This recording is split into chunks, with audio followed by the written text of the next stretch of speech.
प्रशासन तय करेगा कि हम शंकराचार्य हैं कि नहीं है। उत्तर प्रदेश का मुख्यमंत्री तय करेगा कि भारत का राष्ट्रपति तय करेगा।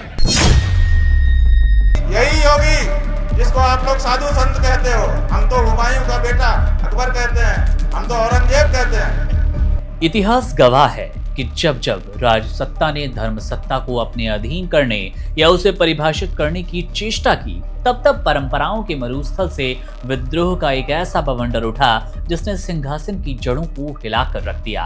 प्रयागराज की धधकती रेती पर जब ज्योतिर्मठ के स्वामी अविमुक्तेश्वरानंद सरस्वती ने ये घोषणा की कि उनकी पदवी और प्रामाणिकता किसी प्रधानमंत्री या मुख्यमंत्री के हस्ताक्षर की मोहताज नहीं है, तो वो केवल एक सन्यासी का निजी वक्तव्य नहीं था, वो था 1200 साल पुरानी अजय परंपरा का सिंहनाद। वो सिंहनाद जिसे आदि शंकराचार्य ने सनातन की धर्म रक्षा के लिए धर्म दंड के रूप में स्थापित किया था।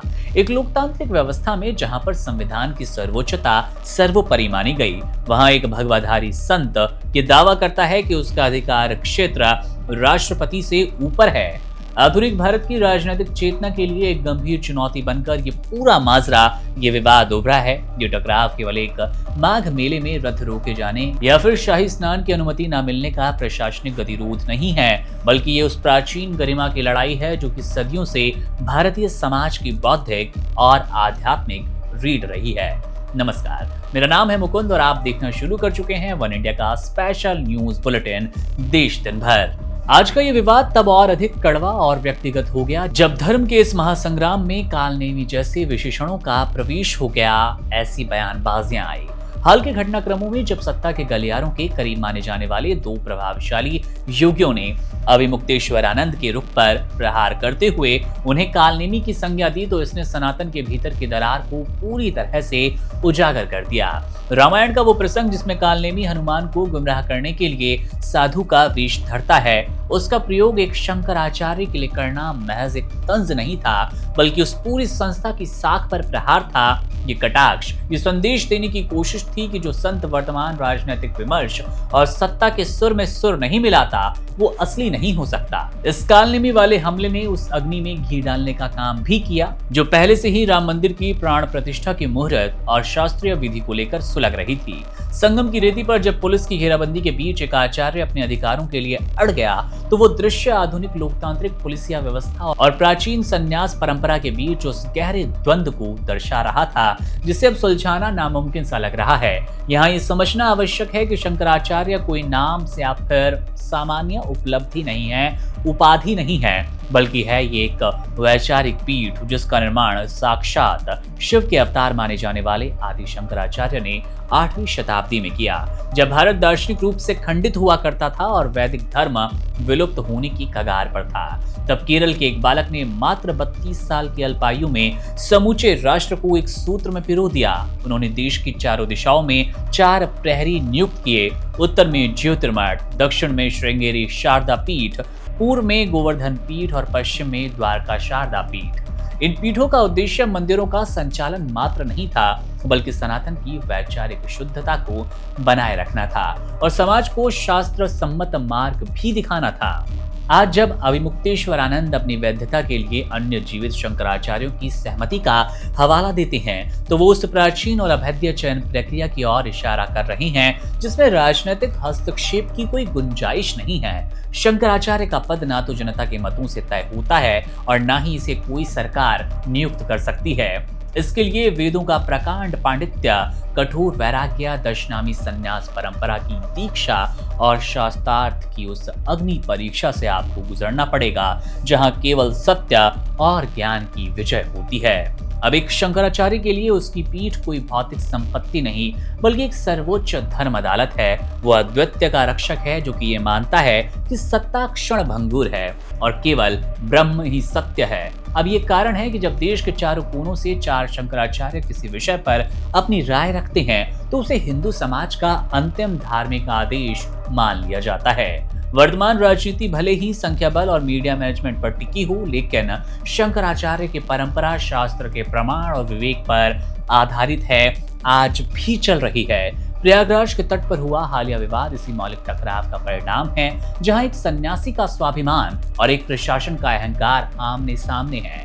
ये लड़ाई केवल एक व्यक्तिगत पहचान की नहीं, व्यक्ति के पहचान की नहीं, बल्कि भारत की उस सांस्कृतिक अखंडता को बचाने की है जिसे आदि शंकराचार्य ने हजारों साल पहले उत्तर से दक्षिण तक एक धागे में पिरोया था। आखिरकार ये विवाद हमें सोचने पर मजबूर करता है कि क्या आधुनिक भारत अपनी उन प्राचीन संस्थाओं को बचा पाने में असमर्थ है जो सत्ता के नियंत्रण से बाहर हो रही हैं। कालनेमी जैसे अपमानजनक संबोधनों और प्रशासनिक अवरोधों के बीच खड़े अविमुक्तेश्वरानंद दरअसल उस धर्म दंड की याद दिला रहे हैं जो कभी चक्रवर्ती राजाओं के ऊपर शासन करता था। उनके बयानों में राजनीतिक मतभेद हो सकते हैं, उनके व्यवहार पर विवाद हो सकता है, लेकिन इस संस्था की ऐतिहासिक और आध्यात्मिक अहमियत को नकारा नहीं जा सकता।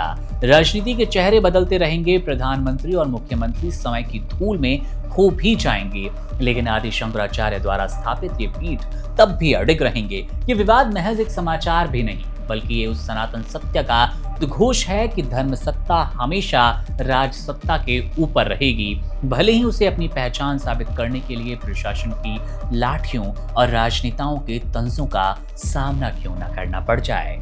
अब आपको ले चलते हैं राजनीति के उस बड़े और मंझे हुए खिलाड़ी के पास जिसकी आज हर कोई पूछ ले रहा है। वो बीजेपी हो, एनडीए हो या फिर हो कांग्रेस, हर तरफ इनकी चर्चा तेज है। राजनीतिक गलियारों में जब एक दिग्गज खिलाड़ी अपनी ही टीम की लक्ष्मण रेखा की बात करने लगे तो समझ लीजिए अंदरूनी दरारें अब इतनी गहरी हो गई कि जिन्हें शब्दों की चाशनी से ढकना मुश्किल हो गया। सही पहचान रहे हैं आप, बात कर रहे हैं शशि थरूर की, जो कि अपनी विद्वता और बेबाक अंदाज के लिए दुनिया भर में पहचान रखते हैं। उन्होंने केरल के कोझिकोड में जो कुछ कहा, उसने कांग्रेस आलाकमान के माथे पर चिंता की लकीरें एक बार फिर खींच दी। सबसे बड़ा सवाल ये कि क्या अब राहुल गांधी और शशि थरूर के बीच की खटास उस मोड़ पर पहुंच गई जहां से वापसी तो मुमकिन नहीं है। थरूर ने सार्वजनिक रूप से स्वीकार कर लिया कि पार्टी के साथ उनके रिश्तों में कई उतार चढ़ाव आए, लेकिन उन्होंने दावा भी किया। उन्होंने कहा कि मैंने कभी अनुशासन नहीं तोड़ा जिसे पार्टी अपनी मर्यादा मानती है। हालांकि ऑपरेशन सिंदूर को लेकर उनकी बेबाकी ने एक नई बहस भी छेड़ दी। थरूर ने साफ किया कि इस मुद्दे पर उनके विचार पार्टी के घोषित रुख से हमेशा से अलग थे और उन्हें अपनी इस सार्वजनिक असहमति पर कोई पछतावा बिल्कुल नहीं है। अब उनका रुख स्पष्ट है कि जब देश की सुरक्षा और राष्ट्रहित की बात आती है तो भारत और उसकी अखंडता ही सर्वोपरि हो, चाहे इसके लिए पार्टी लाइन से अलग क्यों न जाना पड़े। अब थरूर के मन में चल रही इस कश्मकश के पीछे की टीज तब और साफ नजर आती है जब हम राहुल गांधी के साथ उनके हालिया घटनाक्रमों पर नजर डालते हैं। राजनीतिक हलकों में ये खबर आग की तरह फैल रही है कि थरूर इस बात से बेहद आहत हैं कि कोच्चि के एक बड़े कार्यक्रम में मंच पर अग्रिम पंक्ति में मौजूद होने के बावजूद राहुल गांधी ने अपने भाषण में उनका नाम भी नहीं लिया। केरल की स्थानीय राजनीति में उन्हें बार बार दरकिनार करने की कोशिशें लगातार जारी भी है और राज्य के कद्दावर नेता उन्हें एक विदेशी तत्व या फिर आउटसाइडर की तरह देख रहे हैं, जो कि कांग्रेस को बड़ा डेंट कर रही है और भविष्य में बड़े नुकसान के लिए कांग्रेस का कह सकते हैं स्क्रिप्ट तैयार हो चुकी है और कांग्रेस की पिच बुन रही है।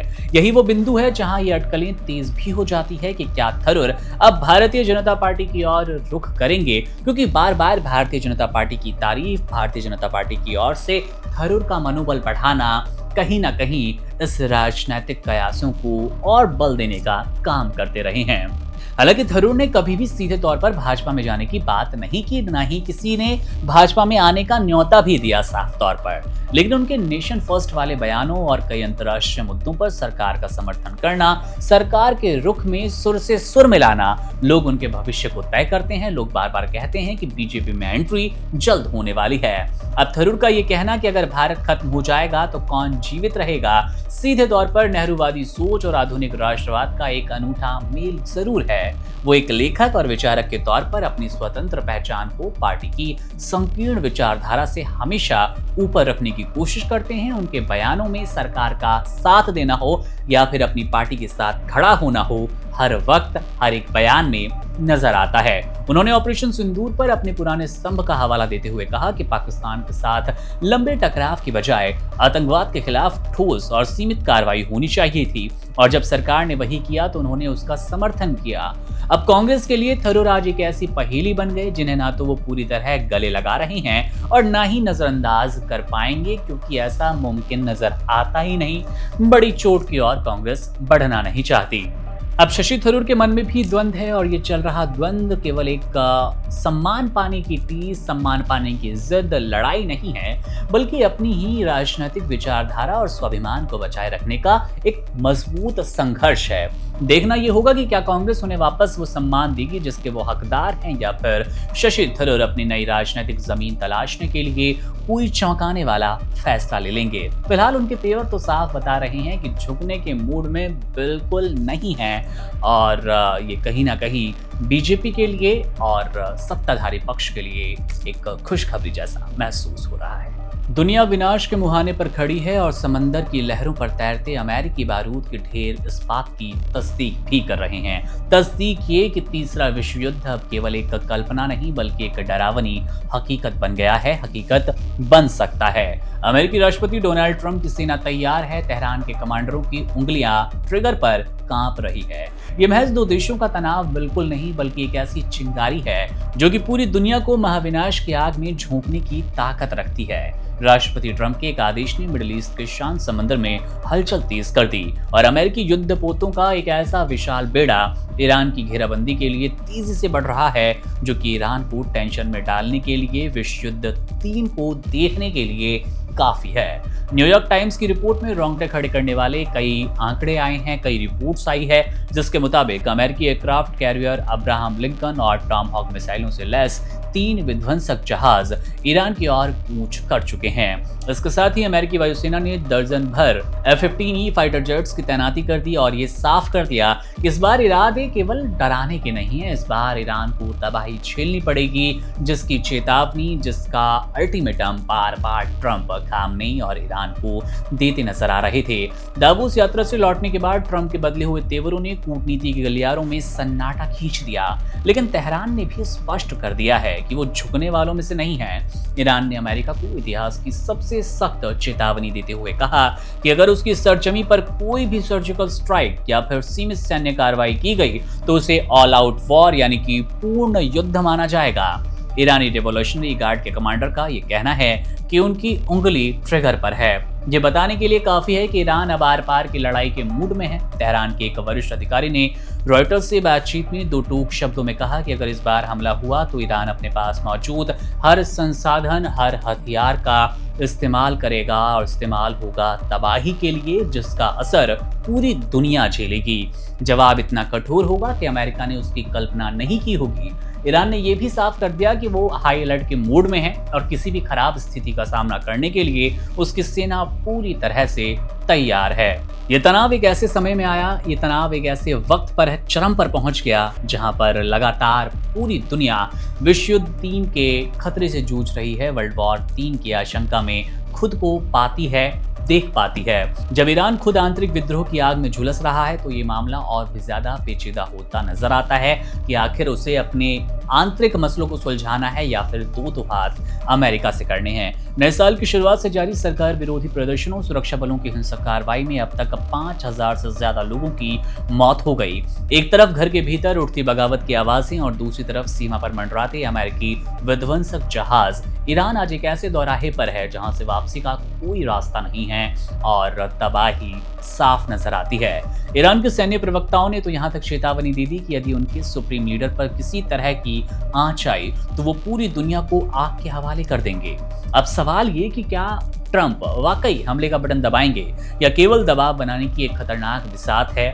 लेकिन जिस तरह से टॉमहॉक मिसाइलें तैनात कर दी गई, फाइटर जेट्स उड़ान भरने को तैयार है, उसने शांति की हर एक उम्मीद को धुंधला कर दिया, धूमिल कर दिया। अगर समंदर के बीच खड़े इन दोनों देशों के बीच एक भी मिसाइलें चली तो उसकी लपटें केवल मिडिल ईस्ट तक सीमित नहीं रहेगी बल्कि पूरी दुनिया की शांति और अर्थव्यवस्था डगमगाती नजर आएगी, इससे प्रभावित होगी। बहरहाल आपकी इन सभी खबरों को लेकर क्या राय है? कमेंट बॉक्स आपके लिए है, अपनी टिप्पणी जरूर कीजिएगा। वीडियो आपको कैसा लगता है उस पर भी अपनी राय दीजिएगा। कुछ सुधार चाहते हैं, कुछ और संशय, कोई शंका आपके मन में है तो उस पर भी अपना मैसेज जरूर छोड़िएगा। मेरा नाम है मुकुंद, आप बने रहिए वन इंडिया के साथ। शुक्रिया। Subscribe to One India and never miss an update. Download the One India app now.